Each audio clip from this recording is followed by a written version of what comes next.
encore une fois, je crois qu'on ne le mesure pas assez, c'est la retenue des Russes dans ce conflit. Le nombre de victimes civiles en 2 ans, à peu près 30 000, est équivalent au nombre de victimes civiles que les Israéliens ont fait en 4 ou 5 mois à Gaza. Donc ça montre bien alors il y a par contre le nombre de victimes militaires est évidemment très très élevé des 2 côtés. Mais ça montre bien que les Russes ont pris en considération dès le début le fait que les zones qu'ils voulaient libérer, le but c'était de les rattacher à la Russie. Donc il ne s'agissait pas de faire des massacres aveugles. Leur politique dans le Nord a...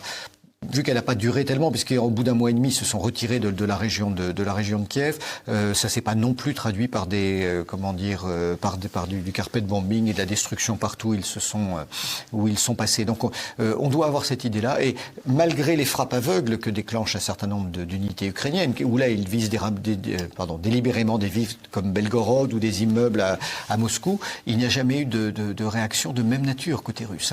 Tout est toujours ciblé. Ce sont des centrales électriques, ce sont des postes de commandement, ce sont des nœuds ferroviaires, et on est obligé de constater une certaine mesure chez eux.